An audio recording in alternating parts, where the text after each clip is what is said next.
Hello everyone, welcome back to the channel. आज हमारे accountancy crash course का 5th day है और आज हम देखने जा रहे हैं valuation and treatment of goodwill. तो चलिए स्टार्ट करते हैं हमारी आज की क्लास। Let's begin.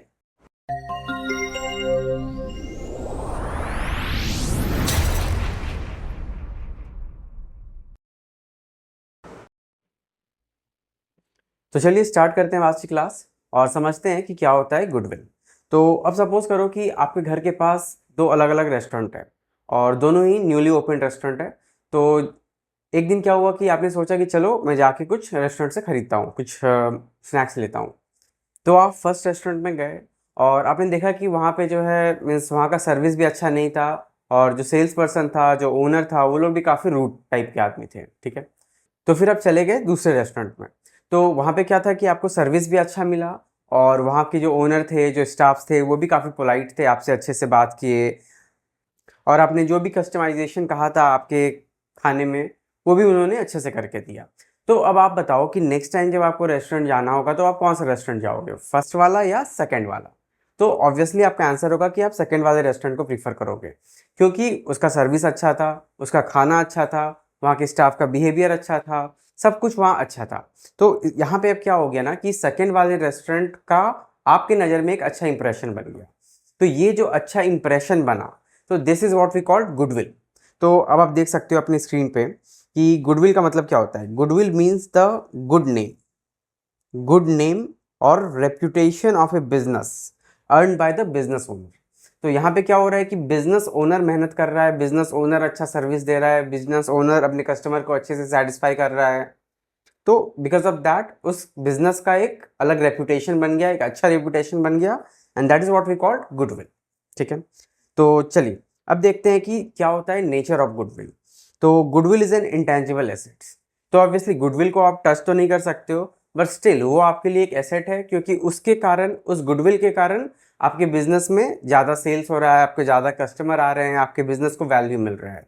ठीक है, तो goodwill is generally N intangible assets. However goodwill is not a फिक्सियस assets.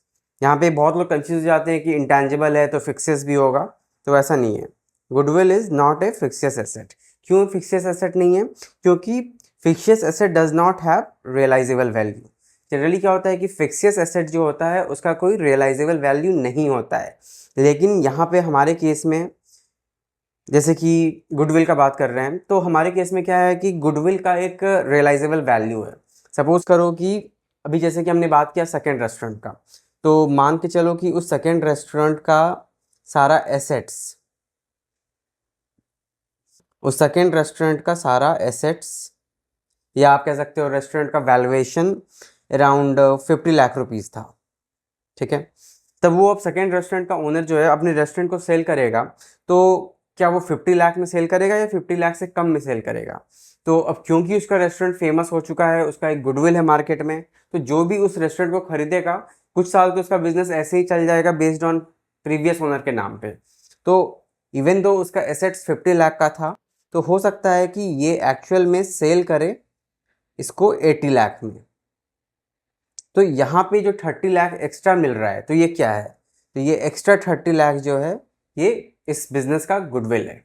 ठीक है, तो यहाँ पे एक चीज़ तो क्लियर है कि गुडविल का value at the end of the business में रियलाइज होता है, चाहे आप सेल करने के टाइम करो, चाहे चाहे किसी भी तरह का रिकन्स्टिट्यूशन करो, तो उस टाइम गुडविल का वैल्यू रियलाइज हो सकता है। तो इसलिए गुडविल जो है फिक्सियस एसेट नहीं है, it just an intangible assets. ठीक है, तो चलिए अब देखते हैं कि need for the valuation of goodwill. तो वही है कि गुडविल का हमें क्यों ज़रूरत पड़ता है। तो at the time of change in profit sharing ratio, जब भी हम लोग प्रॉफिट शेयरिंग रेशियो चेंज करते हैं तो ऑब्वियसली हम लोग वहाँ पे गुडविल को कंसिडर करते हैं। उसके बाद at the time of admission of new partner, उसके बाद retirement of partner, in case of any miss happens, like अगर किसी का डेथ हो गया किसी पार्टनर का, तो उसमें भी हम लोग देखते हैं। फिर मान लो पार्टनरशिप फर्म अगर हम बेच रहे हैं, तो उस टाइम मान लो जो नया आदमी हमारे बिजनेस को खरीदेगा, तो एट दैट टाइम भी हम लोग अपना गुडविल को कैलकुलेट करते हैं और उसका वैल्यू उससे लेते हैं। ठीक है, तो ये सब कुछ सर्टेन कंडीशंस है जहाँ पे कि कैलकुलेशन ऑफ, या फिर आप कह सकते हो वैल्यूएशन ऑफ गुडविल का कंसेप्ट आता है। ठीक है, अब देखते हैं हमारा next, that is type of goodwill. तो अब टाइप ऑफ गुडविल में हमारा 2 टाइप्स ऑफ गुडविल हो जाएगा। सबसे पहला परचेज और एक्वायर्ड गुडविल, और दूसरा सेल्फ जनरेटेड गुडविल। तो अभी आप देख सकते हो जैसे कि यहाँ पे हमारा एसेट्स था 50 लाख का और हमने सेल किया 80 लाख में, तो ये 30 लाख रुपीज़ जो एक्स्ट्रा है ये क्या है, ये आपका गुडविल है। और ये क्या है, आपका परचेज गुडविल है, मतलब कि जो भी आदमी खरीद रहा है हमसे बिजनेस, वो हमारा ये 30 लाख रुपीज़ हमें एक्स्ट्रा दे रहा है हमारे गुडविल को परचेज करने के लिए। तो इस तरह की गुडविल को हम कहेंगे क्या, परचेज गुडविल या फिर एक्वायर्ड गुडविल। तो एक्वायर्ड गुडविल के केस में जो भी आदमी हमारा बिजनेस परचेज कर रहा है वो हमें इस एक्स्ट्रा 30 लाख का, इस 30 लाख के वैल्यू को पे करेगा आइदर इन कैश और इन सम अदर कंसिडरेशन, ठीक है। एंड देयरफॉर उसे ये अपने बुक्स ऑफ अकाउंट में रिकॉर्ड भी करेगा। But in case of self generated goodwill, इसे जो है कोई बुक्स ऑफ अकाउंट में रिकॉर्ड नहीं किया जाता है, क्योंकि ये बिजनेस के इंटरनल प्रोसेस से, इंटरनल वर्किंग से खुद ही जनरेट होता है, तो इसका कोई रिकॉर्डिंग नहीं होता है, ठीक है। चलिए अब हम देखते हैं what are the different methods of valuation of goodwill. तो अब अगर हम डिफरेंट मेथड्स का बात करें तो मेनली 3 तरह का मेथड होगा आपका। सबसे पहला हो गया आपका एवरेज प्रॉफिट मेथड, दूसरा हो गया सुपर प्रॉफिट मेथड और तीसरा हो गया आपका कैपिटलाइजेशन मेथड, ठीक है। तो अब चलिए समझते हैं क्या होता है ये मेथड। तो सबसे पहले है आपका एवरेज प्रॉफिट मेथड। तो एवरेज प्रॉफिट मेथड में आपका दो अलग अलग पार्ट हो जाएगा, लाइक एक हो गया आपका सिंपल एवरेज मेथड और दूसरा हो गया आपका वेटेड एवरेज मेथड। तो इसमें हम क्या करते हैं कि जो भी हमारा एवरेज प्रॉफिट है for the given number of years, जो भी क्वेश्चन में दिया हुआ रहेगा, उस एवरेज प्रॉफिट को into number of years of purchase, मतलब कितने साल के गुडविल को कंसिडर किया जा रहा है, उसे हम मल्टीप्लाई कर देंगे। तो पहला वाला तो सिंपल है। फिर है आपका वेटेड एवरेज प्रॉफिट मेथड। तो वेटेड एवरेज में क्या है कि यहाँ पे आपको प्रॉफिट भी दिया रहेगा और किस साल का है वो उसका नंबरिंग भी दिया रहेगा, लाइक उसका कितना वेटेज है। तो उसको ऑब्वियसली जो भी हमारा प्रॉफिट है उस पर्टिकुलर ईयर का, उसको हम मल्टीप्लाई करेंगे उसके वेट से, और फिर हम सारे को टोटल करके सम ऑफ द प्रोडक्ट्स निकाल लेंगे, और फिर जितने ईयर का कह रहा है उतने ईयर ऑफ परचेज से हम उसे मल्टीप्लाई कर देंगे, तो हमारा निकल जाएगा वेटेड एवरेज मेथड। तो ये तो सिंपल है। उसके बाद है आपका सुपर प्रॉफिट मेथड। तो नाउ द क्वेश्चन इज कि सुपर प्रॉफिट क्या होता है। तो सुपर प्रॉफिट क्या होता है कि जो भी आपके बिजनेस में जो नॉर्मल और रेगुलर प्रॉफिट होता है उससे ज़्यादा जो प्रॉफिट अगर आपको कभी हो रहा है तो that is called super profit. तो इसका फॉर्मूला आप देख सकते हो कि super profit is equal to average profit minus normal profit. तो यहाँ पे average profit minus normal profit क्या हुआ कि सपोज करो किसी बिजनेस में नॉर्मली जो है हमें प्रॉफिट हो रहा है 25,000 का, लेकिन लास्ट कुछ साल का एवरेज हमें प्रॉफिट हो जा रहा है मान लो 35,000। तो अब यहाँ पे क्या है कि नॉर्मल प्रॉफिट तो हमारा हो गया 25,000, लेकिन average profit of last few years हो गया 35,000। तो वैसे में हमारा सुपर प्रॉफिट कितना हो गया 10,000। दैट इज ये दोनों का डिफरेंस। तो अब 10,000 जो हमारा सुपर प्रॉफिट हुआ उसे मल्टीप्लाई कर देंगे number of year of goodwill purchase से, तो हमारा निकल जाएगा सुपर प्रॉफिट मेथड से गुडविल, ठीक है। उसके बाद तीसरा है आपका कैपिटलाइजेशन मेथड। तो कैपिटलाइजेशन मेथड में क्या होता है, यहाँ पे हम डिफरेंस निकालते हैं जो हम एक्चुअल कैपिटल बिजनेस में लगाए हैं और जो हमारे बिजनेस का कैपिटल वैल्यूएशन उस टाइम पे है। तो कैपिटलाइजेशन मेथड का एग्जांपल आप इस तरह समझ सकते हो कि सपोज करो आपने बिजनेस में लगाया 2 लाख रुपीज़, लाइक आपका कैपिटल है 2 लाख रुपीज़ और आपके बिजनेस का नॉर्मल रेट ऑफ रिटर्न है 10%। तो उस हिसाब से क्या है कि आपका प्रॉफिट होना चाहिए सिर्फ 20,000 रुपीज़। बट सपोज करो कि लास्ट कुछ साल में आपका प्रॉफिट हो जा रहा है मान लो 30,000, फिर आपका दूसरे साल हो जा रहा है 35,000 और किसी साल आपका हो जा रहा है 25,000। तो अब अगर आप इसका एवरेज निकालते हो तो आपका एवरेज निकल जाएगा, इट विल बी 30,000, ठीक है। दैट इज ये तीनों का सम करके डिवाइड बाय 3। तो अब क्या हो रहा है कि आपका नॉर्मल रेट ऑफ रिटर्न 10% के हिसाब से आपका होना चाहिए था 20,000 का प्रॉफिट, बट यहाँ पे आपका एवरेज प्रॉफिट निकल जा रहा है 30,000। तो इसका मतलब क्या हुआ कि आपका 20,000 जो है 10% का प्रॉफिट है, मीन्स आपका कैपिटल 2 लाख रुपीज़ है। उसी तरह से जब आपका एवरेज प्रॉफिट 30,000 हो रहा है तो इसका मतलब कि आपका उस हिसाब से, मतलब नॉर्मल रेट ऑफ रिटर्न के हिसाब से आपका कैपिटल जो है 3 लाख रुपीज़ होना चाहिए था, बट एक्चुअल में तो आपने कैपिटल लगाया सिर्फ 2 लाख रुपीज़ ही। तो 3 लाख रुपए लगा के जितना एक नॉर्मल बिजनेस कमाता उतना आप 2 लाख रुपए लगा के ही कमा रहे हो। तो ये जो 1 लाख हुआ ये क्या होगी आपका capitalisation value of the average profit या फिर सुपर प्रॉफिट, जैसा भी आपका केस है, ठीक है। तो अगेन आप फॉर्मूला देख सकते हो कि आपका वैल्यू ऑफ गुडविल जो है capitalised value of average profit minus actual capital employed, जैसे कि हमने किया 3 लाख माइनस 2 लाख 1 लाख रुपीज़। उसी तरह से capitalisation of super profit method से भी अगर हम निकालते हैं तो जो भी हमारा सुपर प्रॉफिट हो रहा है उतना into 100 by normal rate of return. तो ये सब तो सिंपल फॉर्मूला है, आई गेस आपको ऑलरेडी आता ही होगा, तो इसमें ज़्यादा कुछ नहीं सोचने का है। तो चलिए अब देख लेते हैं कि एग्जाम में इस पे किस तरह का क्वेश्चन आता है। ठीक है, तो सबसे पहला क्वेश्चन है आपका 1 मार्क्स का, that is assertion and reason का क्वेश्चन है। तो इसमें क्या बोल रहा है कि goodwill is an intangible asset, और फिर क्या वो रीजन में क्या दे रहा है कि goodwill is the value of the reputation of firm in respect of profit expected in future over and above the normal profit. तो यहाँ तो बिल्कुल सही है, दैट इज एजर्शन भी सही है और आपका रीजन भी सही है। तो यहाँ पे आंसर हो जाएगा आपका both assertion and reason are correct. तो the correct answer will be C, answer is C. ठीक है, उसके बाद चलिए दूसरा क्वेश्चन देखते हैं। दूसरा क्वेश्चन में कह रहा है कि if average capital employed in a firm is 8 lakh rupees and average of actual profit is 1,80,000 and the normal rate of return is 10%, then value of goodwill as per the capitalisation of average profit will भी कितना होगा। तो अब यहाँ पे simple से आप देख सकते हो कि यहाँ पे बोल रहा है कि 10% आपका नॉर्मल रेट ऑफ रिटर्न है। ठीक है, तो लिख लेते हैं यहाँ पे capital required is equal to 1,80,000 into 100/10, जो कि हमारा फॉर्मूला था। तो अब आप देख लो कि 1,80,000 जो है आपका प्रॉफिट हो रहा है एक्चुअल में, और नॉर्मल रेट ऑफ रिटर्न 10% है। तो मतलब कि कैपिटल रिक्वायरमेंट जो है इसको 18 लाख रुपीज़ का रहा होगा। ठीक है, तो 18 लाख कैपिटल का रिक्वायरमेंट रहा होगा, बट यहाँ पे क्या है कि फर्म जो है 8 लाख रुपीज़ में ही अपना काम कर रहा है। 8 लाख रुपीज़ में ही वो इतना अर्निंग कर रहा है जितना कि एक normal business 18 lakh rupees invest करके करता है। तो यहाँ पे इसका गुडविल हो जाएगा 18 lakh minus 8 lakh. So the answer will be 10 lakh rupees. तो 10 लाख रुपीज हमारा आंसर ए है। So this will be the answer. चलिए अब हम देखते हैं नंबर 3। तो ये आपका 3-4 मार्क्स का क्वेश्चन है जो एग्जाम में आता है। तो यहाँ क्वेश्चन कह रहा है calculate value of goodwill on the basis of 3 years purchase of the weighted average profit of the last 4 year।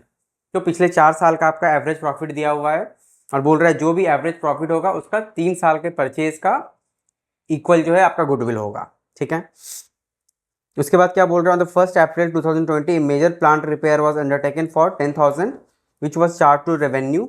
The said sum is to be capitalised for goodwill calculation subject to the adjustment for depreciation of 10% on reducing balance method. और दूसरा adjustment है आपका for the purpose of calculating goodwill the company decide that the year ending 31st March 2020 and 31st March 2021 be weighted as one each being COVID affected, and for year ending 31st March 2022 and 31st March 2023 weighted be taken as 2 and 3 respectively। तो चलिए देखते हैं इस question को हम कैसे solve करते हैं। तो चलिए सबसे पहले हम अपना एडजस्टमेंट देख लेते हैं। तो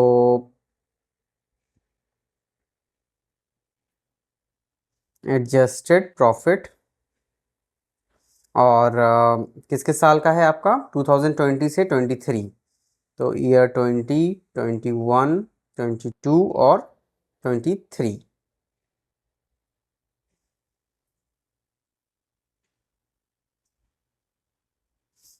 तो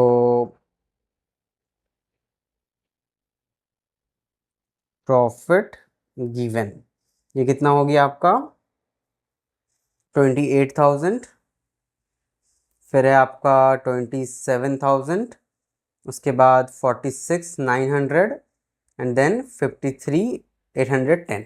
ठीक है, तो ये तो हो गया आपका नॉर्मली जो प्रॉफिट दिया हुआ है।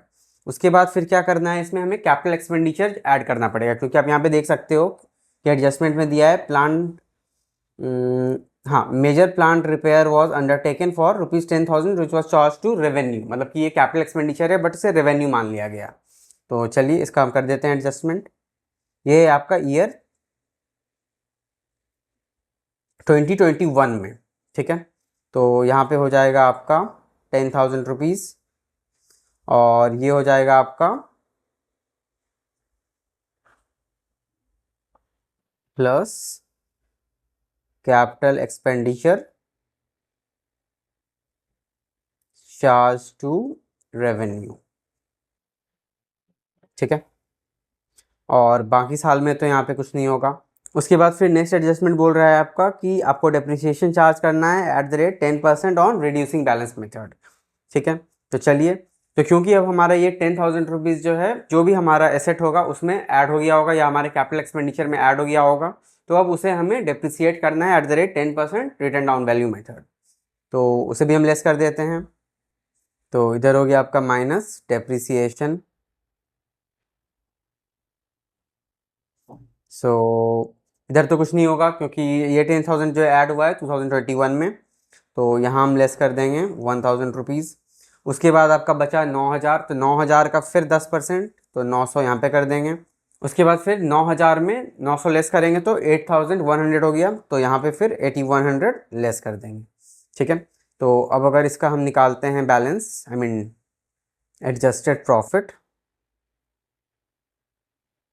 तो ये आपका आ जाएगा 28,000, इधर हो जाएगा आपका 36,000, यहाँ हो जाएगा 46,000 और इधर हो जाएगा आपका 53,810। और अच्छा ये 810 ही होगा, तो ये हो गया आपका 53,000। ठीक है, तो ये तो चलिए निकल गया हमारा एडजस्टेड प्रॉफिट। अब यहाँ पे क्या बोल रहा है कि हमें निकालना है गुडविल। तो गुडविल कैसे कैलकुलेट करेंगे हम, चलिए यहाँ पहले हम ईयर लिख लेते हैं, उसके बाद एडजस्टेड प्रॉफिट भी लिख लेते हैं, उसके बाद जो भी वेट्स है वेट्स को लिख लेते हैं और फिर उसका प्रोडक्ट। ठीक है, तो ईयर हो गया आपका 20, 21, 22, 23 और एडजस्टेड प्रॉफिट हमारा निकल गया 28, 36, 46 और 53। 28, 36, 46 और 53। और यहाँ पे वेट्स में क्या कहा है कि पहला 2 साल का वेट्स हमें 1 लेना है ड्यू टू कोविड, और उसके बाद फिर 2 और 3 लेना है। चलिए ये भी ले लिए। अब अगर हम इसे मल्टीप्लाई करते हैं तो it will be 28,000, 36,000, then 46 into 2 is 92,000 and then 53 into 2 is 1,59,000। ठीक है, तो अब अगर इसका टोटल करते हैं तो टोटल ऑफ द वेट्स आ जाएगा आपका 7 और इधर हो जाएगा आपका टोटल 0,0,0,0 और चलिए 3,15,000। ठीक है, तो अब आपको निकालना है यहाँ पे क्या, calculate goodwill of the firm on the basis of 3 years purchase of the weighted average.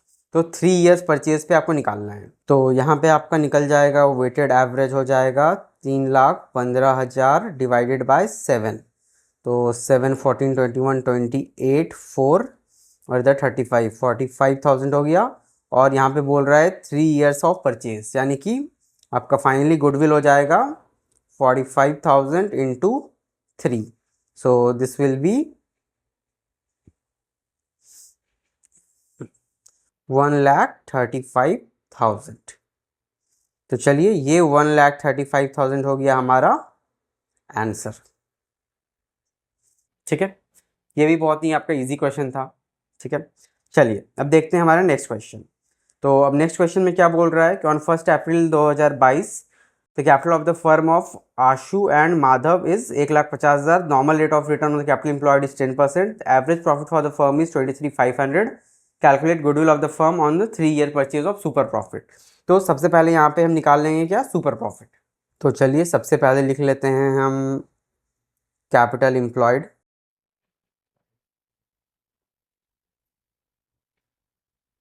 So capital employed हो गया आपका 1,50,000 और उसके बाद फिर क्या बोल रहा है आपका एवरेज प्रॉफिट।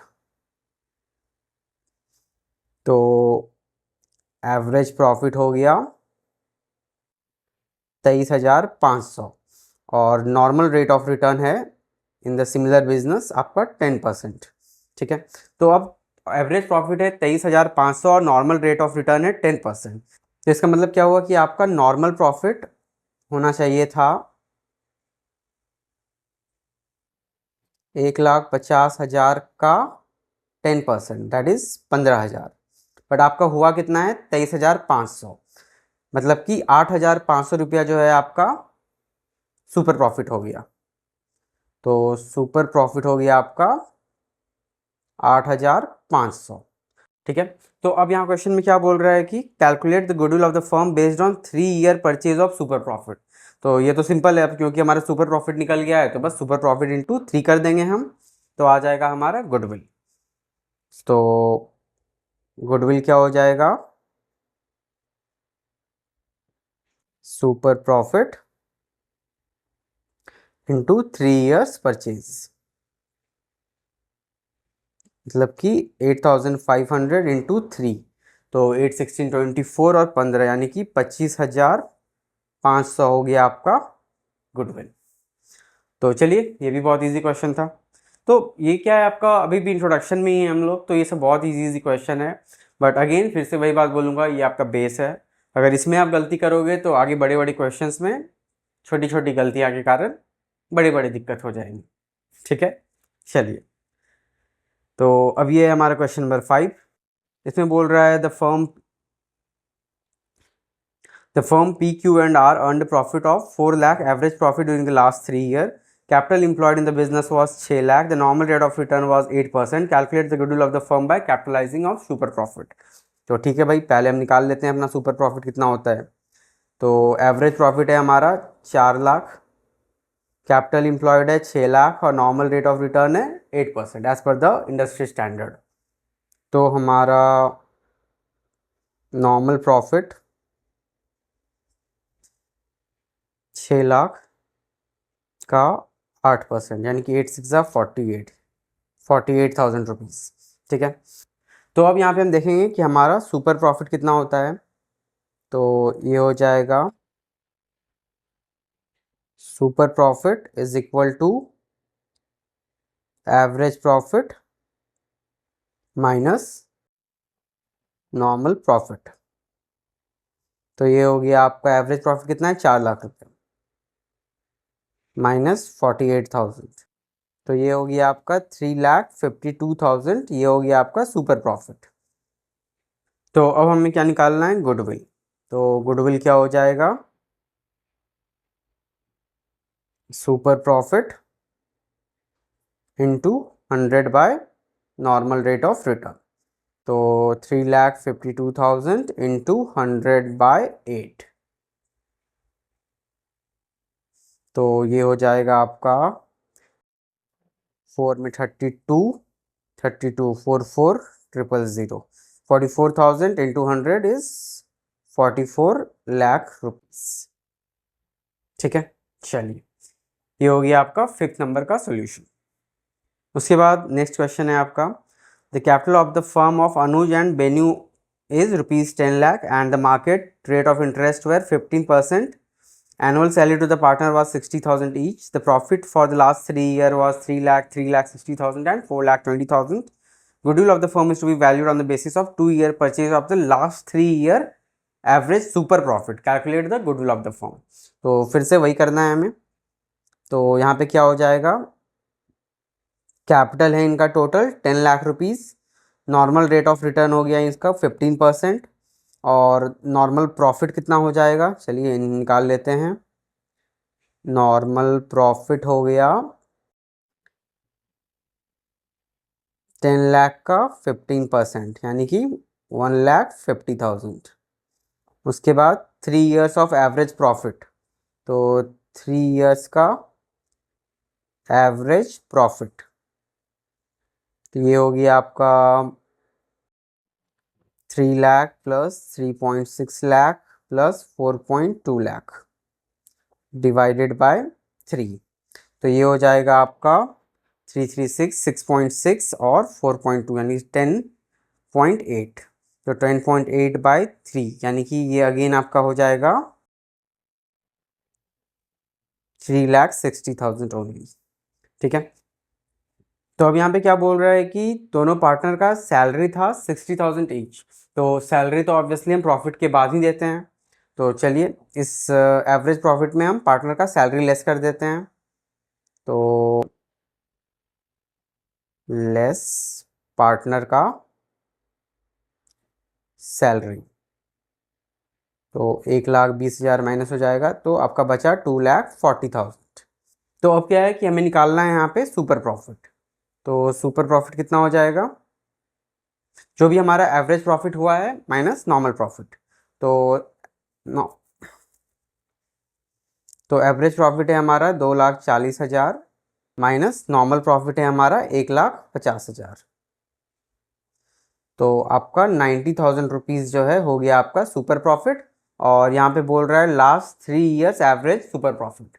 तो हमारा गुडविल हो जाएगा 90,000 इंटू 3 दैट इज 2,70,000। चलिए, तो इसी तरह का छोटा छोटा क्वेश्चन 3-4 नंबर का आपका हो सकता है कि वैल्यूएशन ऑफ गुडविल वाले चैप्टर से बेसिक से आ जाए। अदर देन दैट आपका जो भी कैलकुलेशन वाला पार्ट है वो आपको मेन जो एडमिशन रिटायरमेंट ये सब चैप्टर होगा उसमें ही इसका यूज़ पड़ेगा। ठीक है, तो चलिए आज के लिए इतना ही था हमारा।